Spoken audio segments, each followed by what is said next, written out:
Welcome বন্ধুরা, cooking বাইটসে তোমাদের সবাইকে স্বাগত। আজ আমি বানাবো প্রায় সবারই খুব পছন্দের চিকেন বিরিয়ানি। চলো শুরু করি। এখানে আমি 800 গ্রাম চিকেন নিয়েছি, বড় বড় পিস করে কেটে সেটাকে ধুয়ে জল ঝরিয়ে আমি নিয়ে নিয়েছি। এর মধ্যে আমি এবার পরিমাণ মতো টক দই ও থেঁতো করে রাখা পেঁয়াজ বাটা দিয়ে দিলাম। এর মধ্যে দিয়ে দিলাম 1 চামচ আদা রসুন বাটা, আর দিয়ে দিলাম 1 চামচ হলুদ গুঁড়ো, 1 চামচ নুন ও 1 চামচ লঙ্কার গুঁড়ো। তোমরা এতে কাশ্মীরি লঙ্কাও দিতে পারো। দিয়ে ভালো করে মিশিয়ে আমি আধ ঘন্টার জন্য ফ্রিজে রেখে দেব। গ্যাসের ফ্লেমটা অন করে ওর মধ্যে একটা হাঁড়ি বসিয়ে ওর মধ্যে তেজপাতা আর কিছু গোটা গরম মশলা দিয়ে দিচ্ছি। ঢাকনা দিয়ে জলটাকে ফুটতে দেব। গ্যাসের হাঁড়ির জলটা ফুটে গেলে ঢাকনাটা আমি খুলে আমি 1 ঘন্টা আগে বিরিয়ানির চালটা ভালো করে ধুয়ে 1 চামচ নুন দিয়ে আমি ভিজিয়ে রেখেছিলাম, ওটা দিয়ে দিলাম। যতক্ষণে ওদিকে ভাতটা হচ্ছে আমি এদিকে বেরেস্তা করার জন্য পেঁয়াজগুলিকে লাল লাল করে ভেজে নিচ্ছি। পেঁয়াজগুলোকে লাল লাল করে ভাজতে হবে। বন্ধুরা, আমার ভিডিওটা যদি তোমাদের ভালো লেগে থাকে তাহলে লাইক ও সাবস্ক্রাইব করে দিও। পেঁয়াজগুলো লাল লাল করে ভাজা হয়ে গেছে, এবার ওগুলো আমি তুলে নিচ্ছি। দেখো, ভাতটা প্রায় হয়ে গেছে, তোমরা এটা পুরোপুরি সিদ্ধ করো না। ভাতটাকে এবার আমি নামিয়ে নেব। আর যে বেরেস্তাটা ভেজে রেখেছিলাম ওর মধ্যে একটু সামান্য নুন মিশিয়ে রেখে দেবো, তাতে বেরেস্তাটা খুব মচমচে থাকবে। ওই তেলের মধ্যে এবার সিদ্ধ করে রাখা আলুগুলোকে আমি দিয়ে দিচ্ছি, আর দিয়ে দিচ্ছি সামান্য হলুদ গুঁড়ো। ভালো করে আলুগুলোকে লাল লাল করে ভেজে নিচ্ছি। আলু লাল লাল করে ভাজা হয়ে গেলে আলুগুলোকে আমি এবার তুলে নেব।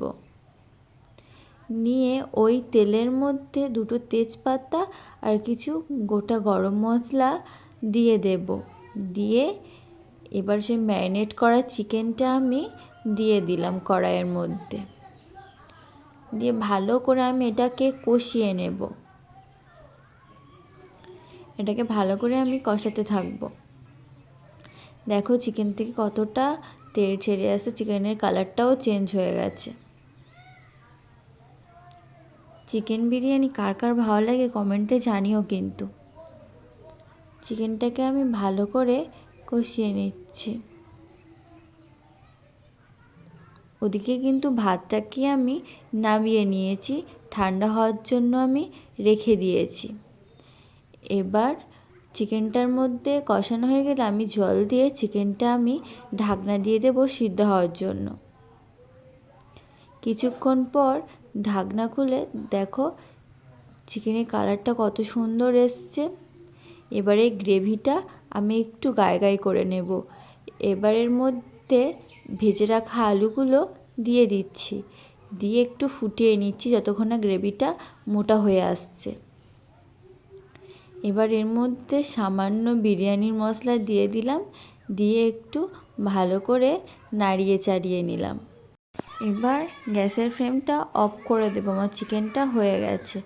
এবার ওর মধ্যে এই রাইসগুলোকে আমি সুন্দর করে সাজিয়ে দেব। পুরো রাইসটাই আমি দিয়ে দিচ্ছি এই কড়ার মধ্যে, হাত দিয়ে সমান করে দিলাম। এবার ওর মধ্যে ভেজে রাখা বেরেস্তাগুলো দিয়ে দিলাম। দেখো বেরেস্তাগুলো কতটা মচমচে আছে। আর দিয়ে দিলাম সামান্য বিরিয়ানি মশলা। একটা বাটিতে দুধ গুলে নিয়ে তার মধ্যে 1 ফোঁটা মিঠা আতর, 2 ফোঁটা বিরিয়ানির ফ্লেভার ও 1/2 কাপ কেওড়া জল ও 2 চামচ গোলা জল দিয়ে ভালো করে মিশিয়ে নিয়ে এর উপরে দিয়ে দিলাম। আর দিয়ে দিলাম সামান্য ঘি। দিয়ে এটাকে আমি অ্যালুমিনিয়াম ফয়েল পেপারে দিয়ে ভালো করে এটাকে আমি আটকে দেব। দিয়ে এর মধ্যে আমি একটা প্যান বসিয়েছি ননস্টিকের চাটুই, ওটা গরম করতে দিয়েছিলাম। ওর মধ্যে এটাকে আমি বসিয়ে দেবো আর ঢাকনা দিয়ে এর উপর একটা থালা চাপা দিয়ে দিচ্ছি। হাই ফ্লেমে 10 মিনিট ও লো ফ্লেমে 20 মিনিট এটাকে আমি জাল দিয়ে নেব। আরও 15 গ্যাসটা অফ করে দিয়ে আরও 15 মিনিট এটাকে রেখে দেব। দেখো বিরিয়ানিটা কত সুন্দর হয়েছে, ভাতটা কতটা ঝরঝরে হয়েছে। বন্ধুরা আজ এই পর্যন্ত, আবার আসবো অন্য কোনো রেসিপি নিয়ে। ধন্যবাদ।